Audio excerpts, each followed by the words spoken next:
नमस्कार मित्रों, हमारे यात्रा चैनल में आपका एक बार फिर से स्वागत है। आज हम आपको मध्य प्रदेश के दातिया शहर ले चलेंगे और वहाँ पर आपको माता बगुलामुखी धाम के दर्शन कराएंगे। माता बगुलामुखी धाम को पीताम्बरा पीठ के नाम से भी जाना जाता है, जो कि एक आश्रम है। यह मध्य प्रदेश के दातिया शहर में स्थित है और यहाँ पहुँचने के लिए आपको सबसे निकटतम हवाई अड्डा ग्वालियर है, जो लगभग 75 किलोमीटर दूर, और दूसरा हवाई अड्डा झांसी है, जो लगभग 30 किलोमीटर दूर है। इसके अलावा ये ट्रेन मार्ग से भी वेल कनेक्टेड है और दातिया रेलवे स्टेशन से इसकी दूरी मात्र 3 किलोमीटर है। दातिया शहर में स्थित यह पीताम्बरा देवी धाम एक पहाड़ी की चोटी पर है और इसे पीताम्बरा पीठ के नाम से भी जाना जाता है। और यह उन लोगों के लिए बहुत अत्यधिक आध्यात्मिक महत्व रखता है जो आशीर्वाद, सुरक्षा और दिव्य आशीर्वाद पाने की कामना रखते हैं।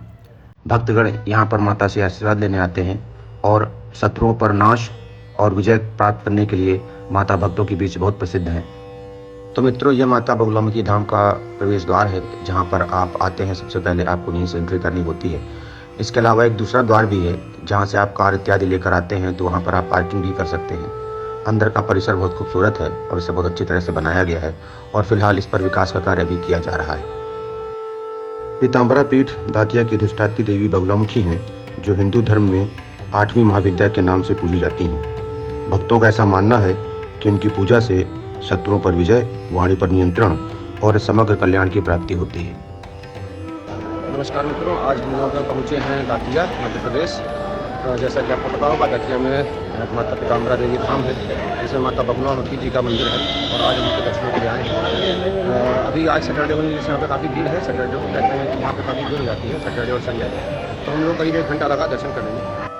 तो चलिए मित्रों, आपको हम दूसरे द्वार ले चलते हैं। यह बगुलामुखी माता का उत्तर द्वार है, जहाँ से आप अपनी कार इत्यादि लेकर अंदर पार्किंग में ले जा सकते हैं। यहाँ से कार आप मंदिर के परिसर में ले जाते हैं और यह पार्किंग स्थल है, जहाँ पर आप अपनी गाड़ी इत्यादि पार्क कर सकते हैं। यहाँ पर आपको पार्किंग शुल्क बहुत कम पड़ता है और गाड़ी का पार्किंग शुल्क मात्र 10 रुपये है। तो आप यहाँ पर पार्किंग इत्यादि कर आप माता का प्रसाद इत्यादि लेकर मंदिर परिसर में आसानी से प्रवेश कर सकते हैं।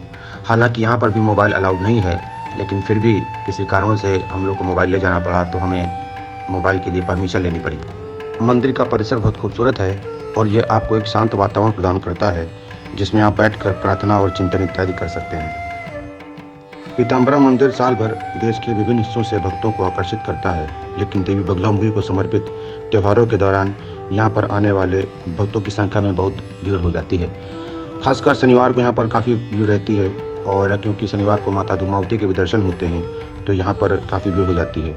नवरात्र और विशेष रूप से अष्टमी यानी 8वें दिन और 9वें दिन यहाँ पर विशिष्ट अनुष्ठान और विशिष्ट प्रार्थनाएं और सांस्कृतिक कार्यक्रम भी आयोजित किए जाते हैं, जिससे भक्त यहाँ पर माता का आशीर्वाद लेने के लिए बहुत बड़ी संख्या में दूर दूर से आते हैं। पीताम्बरा पीठ की तीर्थ यात्रा केवल एक धार्मिक यात्रा नहीं है, बल्कि यह आंतरिक शांति और दिव्य कृपा की भी आध्यात्मिक खोज की यात्रा है। कई भक्तों का ऐसा मानना भी है कि इस मंदिर में दर्शन करने से उन्हें शांति, सुरक्षा और देवी बगुलामुखी का आशीर्वाद मिलता है, जिससे उनकी आस्था और संकल्प और मजबूत होता है और उन्हें अपने कठिन समय में मुसीबतों से लड़ने में शक्ति प्राप्त होती है।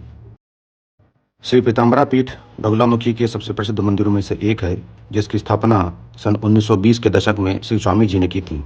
उन्होंने आश्रम के भीतर श्री धूमावती देवी माता का मंदिर भी स्थापित किया था। ऐसा कहते हैं कि धूमावती और बगुलामुखी 10 महाविद्याओं में से 2 हैं। इनके अलावा आश्रम में और भी बहुत सारे मंदिर हैं, जैसे परशुराम का मंदिर, हनुमान जी का मंदिर, काल भैरव मंदिर और अन्य देवी देवताओं के मंदिर भी यहाँ पर हैं। माता जी के मंदिर के अलावा मंदिर परिसर में एक श्री वनखंडेश्वर महादेव का भी मंदिर है और ऐसा माना जाता है कि इस मंदिर की स्थापना महाभारत काल में पांडवों ने की थी। तो इसलिए शिव जी का आशीर्वाद भी प्राप्त करने के लिए भक्त बड़ी संख्या में आते हैं। इसके अलावा यह हनुमान जी का मंदिर है, जहाँ पर आप श्री महावीर जी के दर्शन कर सकते हैं। हालांकि शनिवार होने की वजह से, जैसा कि आप देख पा रहे हैं, मंदिर में बहुत भीड़ है और यहाँ पर कुछ जाप तक चल रहा है, जहाँ पर वनखंडेश्वर महादेव जी का मंदिर है। तो आज यहाँ पर अंदर से दर्शन आपको नहीं मिल सकते हैं। आज आप बाहर से ही महादेव के दर्शन कर सकते हैं, क्योंकि सावन का महीना चल रहा है, तो भक्त बहुत बड़ी संख्या में यहाँ पर आते हैं, जिससे यहाँ पर भीड़ काफ़ी हो जाती है। मंदिर के मुख्य गर्भगृह में मोबाइल अलाउड नहीं है और वहाँ पर आपको मोबाइल चलाने से मना किया जाता है, इसलिए हम आपको माता के लाइव दर्शन नहीं करवा पा रहे हैं।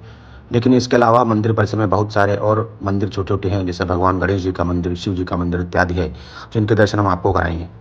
ये मंदिर में एक पेड़ है, जहाँ पर पुराने लोग दीपक इत्यादि जलाते हैं और यह वो मंदिर है जहाँ पर भगवान शिव का मंदिर है और ये महादेव भोलेनाथ का एक शिवलिंग है जहाँ पर आप जल इत्यादि चढ़ा सकते हैं, क्योंकि इस समय वन खंडेश्वर महादेव में आपको जल चढ़ाने की परमिशन नहीं रहती है। इसके अलावा हनुमान जी का मंदिर, जैसा कि आपने आपको दिखाया, ये दूसरा हनुमान जी का मंदिर है और भक्तगण यहाँ पर आते हैं और मंदिर में माता के दर्शनों के पश्चात पूरे मंदिर पर चलकर भ्रमण करते हैं और माता का आशीर्वाद और अन्य भगवानों का आशीर्वाद भी प्राप्त करते हैं। यह पनखंडेश्वर महादेव का मंदिर है जिसमें कुछ विशिष्ट लोग पूजा अर्चना इत्यादि कर रहे हैं, हालांकि आम पब्लिक को वहाँ जाने की परमिशन नहीं। माता जी के दर्शनों के पश्चात भक्तगण बाहर इस जगह पर आते हैं और यहाँ से जैसा कि आप सामने देख पा रहे हैं, माता का मंदिर है, गर्भगृह है। यह वो मंदिर है जहाँ माता बगलामुखी विद्यमान है और उनके पीले वस्त्र और उनके जो अलंकरण हैं वो बहुत सुशोभित होते हैं और भक्तगण यहाँ बाहर से भी पूजा इत्यादि करते हैं, जो माला इत्यादि लाते हैं वो यहाँ से चढ़ा सकते हैं। ऐसा कहते हैं कि यहाँ पर आपको कोई चढ़ावा या कैश इत्यादि नहीं चढ़ाया जाता है। आप माता जी के जो भी प्रसाद लेकर आते हैं वही यहाँ पर चढ़ा दीजिए, वही यहाँ पर रहता है और वही प्रसाद आप लेकर घर जा सकते हैं। मंदिर का मेंटेनेंस एक ट्रस्ट द्वारा किया जाता है और इसके अलावा यहाँ पर एक संस्कृत का पुस्तकालय भी है और जो बच्चे संस्कृत की शिक्षा लेना चाहते हैं वहाँ पर आश्रम उनकी मदद करता है और उनको संस्कृत की शिक्षा निःशुल्क दिया जाता है। इसके अलावा मंदिर में एक माता धूमावती जी का मंदिर भी है और ऐसा कहते हैं कि इनके दर्शन केवल शनिवार को होते हैं और चूँकि हम शनिवार के दिन आए थे तो हमने सोचा हम दर्शन करें, लेकिन मंदिर का जो समय होता है, धूमावती माता का खुलने का समय जो होता है वो 4 बजे के बाद होता है और हमारे पास इतना समय नहीं था क्योंकि हमको उसी दिन वापस भी जाना था। ऐसा कहते हैं कि जो मंदिर के संस्थापक स्वामी जी थे उनको लोग यहाँ पर या उनके जो भक्त थे उनको पूज्य पाद कहकर उनको पुकारते थे या महाराज कहकर पुकारते थे। ऐसा कोई नहीं जानता वो कहाँ से आए थे, उनका नाम क्या था, लेकिन उनको सब स्वामी जी कहते थे और उन्होंने इसकी स्थापना की थी। पूज्यपाद देवी पीताम्बरा जी के परम भक्त थे। उन्हें संस्कृत भाषा का बहुत अच्छा ज्ञान था और इसके अलावा उन्होंने उर्दू, फारसी, अरबी, अंग्रेजी और पाली प्राकृत भाषा भी सीख रखी थी। तो भक्तों, मंदिर इत्यादि का दर्शन करने के पश्चात हम लोग पहुंचते हैं उस स्थल पर जहां पर पूजा इत्यादि किया जाता है। यहाँ पर दीपक जलाने के लिए एक खास स्थल बनाया गया है। यहाँ पर आप आकर अपने जो भी दीपक, धूप बाती इत्यादि जला सकते हैं, क्योंकि मंदिर में अन्य कहीं से जलाना मना है। तो यहाँ पर आकर आप जो भी अपना सामान लाए हैं पूजा पाठ का वो यहाँ कर सकते हैं। यहाँ पर ये एक बहुत अच्छा सा वृक्ष है जो ऊपर घने तरीके से फैला हुआ है और इसी के नीचे आप अपनी पूजा इत्यादि कर सकते हैं।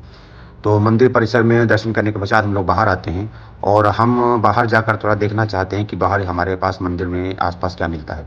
तो यहाँ खाने पीने में यहाँ खस्ते, जलेबी इत्यादि और मिलते हैं और ये पेड़े बन रहे हैं।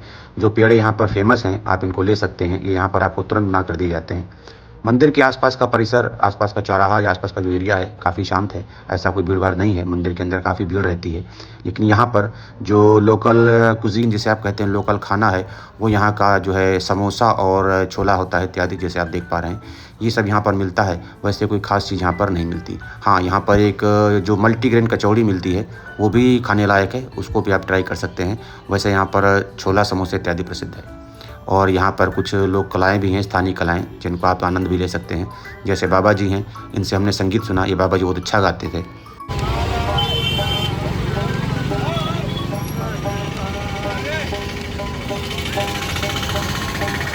तो मित्रों, हम लोग अपनी वापसी यात्रा पर हैं। जैसा कि हम आपको बता दें, दातिया शहर बहुत ही खूबसूरत है और इसके आसपास की जो नेचुरल ब्यूटी है काफ़ी अच्छी है।